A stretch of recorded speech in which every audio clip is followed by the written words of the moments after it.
Hi, this is Dr. John Grazel, and this video is about realities of making policy in international development. And I have to emphasize this. This video actually draws upon my own experiences that I wish to share, not upon outside perspectives or other types of understanding. Well, what is it really like to make policy in international development? Now, very often there's a famous statement, law is like sausage making. You take all sorts of things, you grind them up, and by the time it comes out, you have a sausage, but who knows what's gone into it. Uh, Policy is like a potluck dinner. And by a potluck dinner is where you decide to have a dinner and everybody brings a plate, but you don't tell them what plate to bring. They decide to bring the plate. And then you try to take all those plates and put them together in a way that seems to make sense as a dinner, depending upon whether you have 3 bowls of rice or whether anybody's bought a vegetarian dish or such. Policy is a potluck dinner. And that's why you very often get in policy things that actually don't match necessarily the realities that are accommodations that are evident rather than solutions. Now, let me just quickly say, this is based on my own personal experience. It doesn't necessarily make me the greatest authority, but it gives me the experiential basis that I'm going to share with you. And this is the experiential basis. Development policy is not the Ten Commandments handed down by a higher power. Development policy is generally the result of ongoing interaction between what is an inner group responsible for it and then other outer groups and outer interests that come in and out of the process. It tends to be a process put together by representatives of different perspectives and viewpoints that are supposed to be consulting together, but actually come already with other sub-policies that they're trying to accommodate and put together, like that potluck dinner. And it occurs in different ways in different venues. It's very context oriented. So in Washington, the reality is that what people come and bring as their dish is very turf related to what their sub-units are. It is not related to the empirical information. Empirical information has a very, very limited influence on policy. The facts are made to match the positions that people want, not necessarily opposite. In USAID, because it has field missions it interacts with, it gets their input, and their input is pragmatic. Again, not empirical, but pragmatic. They look at it as what consequences will it have for the way we actually act and can act.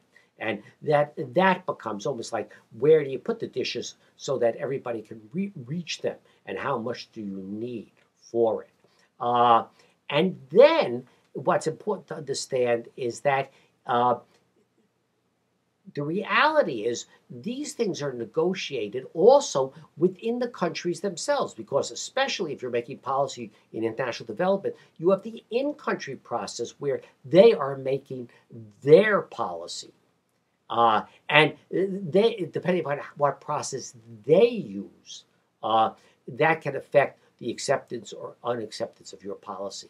Now, and there's a very interesting study in education, particularly of this. It's called Paradigm Lost, which was a study of education policy making in several African countries, and demonstrated precisely how when you try to make policy just from the top down, it doesn't work. You just get this negotiation process informally as it works its way through the entire system. But you just don't avoid that negotiated potluck phenomenon. Now, in Education for All, behind this were real positions. I mean, there was really a question, is education for all basic education, or is it all education up to higher education?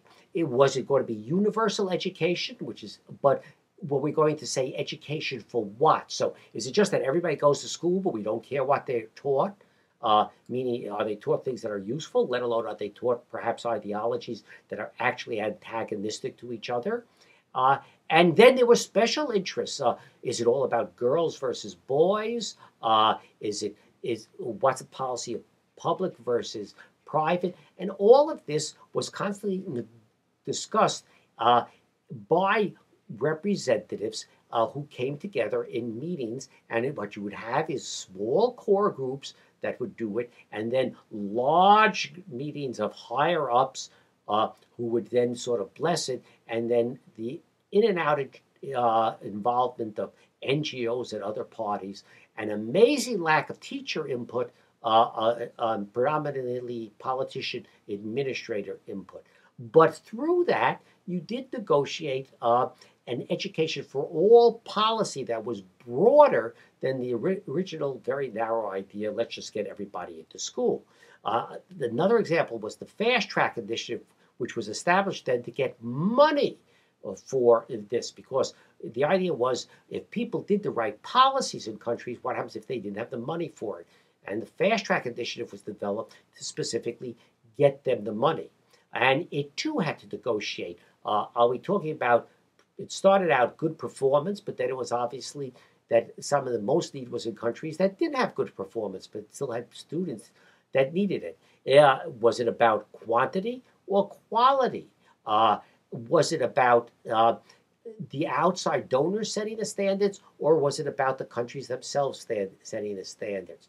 And what we found out in that process was that what really served most usefully was that by getting people together regularly, they got to know each other and got to know specifically the drivers behind why they had brought the dishes they did. Why those were those dishes and not others? What were their political needs? What were their restraints? And it actually built up relationships. And we discovered that once people understand what is behind the policy positions of others, they're actually better able to negotiate common policy positions.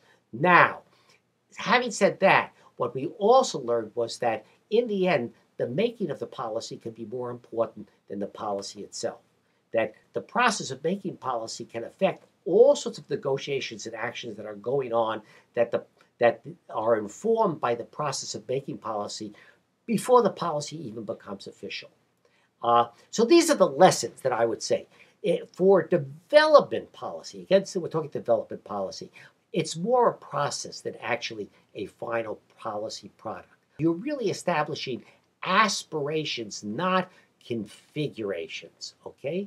That, in fact, you're really looking for options rather than direct imperatives. That policy can impede people from doing things and encourage things, but it really can't generally prevent them because there's always ways of getting around policy. That policy should be built from the bottom up if you really want it to be systematic and durable and sustainable. If you're called upon to engage in development policy making, yes, bring the facts to the table, but realize it's a mild type of empiricism that reigns, that the facts help explain and can tip balances, but do not determine things. Realize that you don't go to win, but you go to facilitate, to accommodate, and to harmonize. Realize that even the concept of winning is really inappropriate for development because what you're really trying to do is balance time, resources, concerns, and investments that different people have in different forms and that come with constraints. It's that potluck dinner. And then here's the last piece of advice.